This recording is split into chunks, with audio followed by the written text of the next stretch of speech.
இயேசு கிறிஸ்துவின் நாமத்தினாலே வாழ்த்துக்கள்.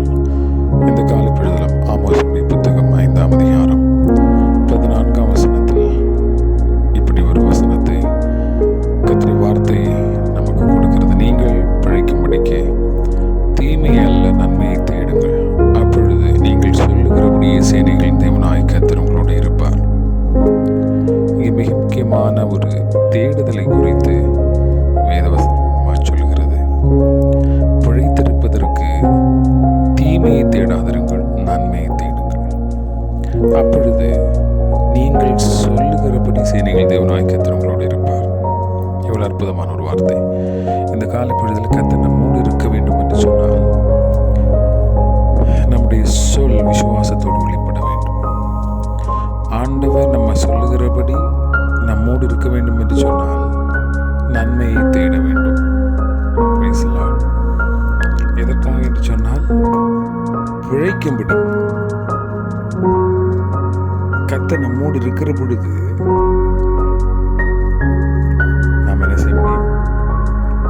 பிழைக்க முடியும் அப்படிங்கிற ஒரு விஷயத்தை இந்த வசனம் நம்ம கற்றுக் கொடுக்கிறது. ஆகவே அருமையான தேவனுடைய பிள்ளைகளை, நம்முடைய தேடல் நன்மையை தேடக்கூடியதாக இருக்க வேண்டும், தீமையை அல்ல. அப்பொழுது நம்ம சொல்லுகிறத கர்த்தர் செயல்படுத்துகிறார். அதே வேளையில் வசனம் சொல்லுகிறது, சொல்லுகிறபடியே சேனைகளின் தேவனாய் கர்த்தர் உங்களோடு இருப்பார். அப்படின்னு சொன்னால் நம்முடைய சொல்லும் செயலும் ஒரே மாதிரி இருக்க வேண்டும். நிறைய இடத்துல தீமையை தேடி நம்ம சொல்றது நடக்கணும் அப்படின்னா நடக்காது. நன்மை தேடுகிற பொழுது அதனால பிழைக்கிறோம். அதே நேரத்தில்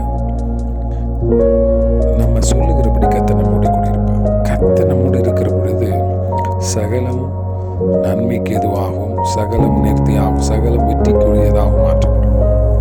அந்த காலைப்பொழுதில் ஆண்டவரே, நான் சொல்லுகிறபடி நீர் எங்களோடு இருக்க வேண்டும் என்று சொன்னால் நன்மையை தேட வேண்டும், தீமையை வெறுக்க வேண்டும். ஸ்தோத்திரம். ஆகவே இந்த நாளில் கர்த்தாவே, நன்மையை தேடும்படியாக விரும்புகிறேன். நன்மையை தேடக்கூடிய நான் சொல்லுகிற வார்த்தை அது நடக்கக்கூடியதாக இருக்கிறது. நம்முடைய வார்த்தை கர்த்தர் கனப்படுத்தக்கூடியவராக இருக்கிறார். நீங்கள் கவனித்து பாருங்கள். சொல்லுகிறபடி சேனைகளின் தேவனாய் கர்த்தர் உங்களோடு இருப்பார். அப்படின்னு சொன்னால் நம்முடைய வார்த்தை கர்த்தர் கனப்படுத்துகிறார். எப்பொழுதுன்னு சொன்னால் நன்மையை தேடுகிற பொழுது. ஆகவே இந்த காலை பொழுதில் கர்த்தாவே, நான் தீமையை அல்ல நன்மையை தேடுவதற்கு எனக்கு உதவி செய்யணும். அப்படி நான் தேடுகிற பொழுது என் வார்த்தைகள், நான் சொல்லுகிற விஷயங்களை என் ஆண்டவர் எனக்கு செய்ய போதுமானவராக இருக்கிறேன். ஆமென். Praise the lord. ஆண்டவர் என் கூட இருக்கிறாரு, இருப்பாரு அப்படின்னு சொல்லிட்டு நான் தீமையை செய்ய தேடுவேன் என்று சொன்னால் நான் சொல்லுகிறபடி கர்த்தர் கூட இருக்க மாட்டார். ஆனால் நான் நன்மையை செய்கிற பொழுது அந்த நன்மையினால் நான் பிழைப்பேன். அதே நேரத்தில் என் வார்த்தை, நான் சொல்லுகிறதும் செயல்பாட்டுக்குள்ளாக வரும். சொல்லுகிறபடி கர்த்தர் என் கூட இருப்பார். ஸ்தோத்திரம். ஆகவே நன்மையை தேடுங்கள். தேடுகிற பொழுது பிழைக்க முடியும்.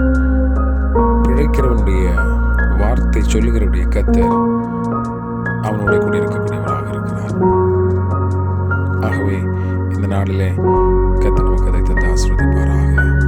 கிருபையுள்ள ஆண்டவரே, உம்மை நன்றியோடு துதிக்கிறோம், ஸ்தோத்திரிக்கிறோம். இந்த காலை பொழுதிலும் நாங்கள் நன்மையை தேடுகிற பொழுது நாங்கள் பிழைப்போம்.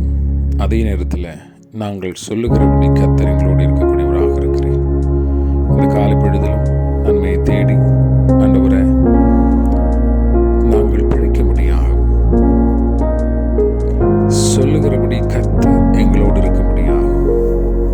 கர்த்தர் எங்களுக்கு உதவி செய்ய முடியாது ஜெபிக்கின்றோம். இந்த நன்மையை தேடுகிற பொழுது இவைகள் அனைத்தையும் எங்கள் வாழ்க்கையில் கடந்து வருகிறது என்பதை இந்த வசனம் எங்களுக்கு உணர்த்துகிறது. இதை செயல்படுத்த எங்களுக்கு உதவி செய்யுங்க. இந்த கரங்களை எங்களை ஒப்புக் கொடுக்கிறோம். கர்த்தர் எங்களோடு இருக்கபடி நன்மையை நாங்கள் தேடட்டும். அதனாலே நாங்கள் பிழைத்திருக்க உதவி செய்யுங்க.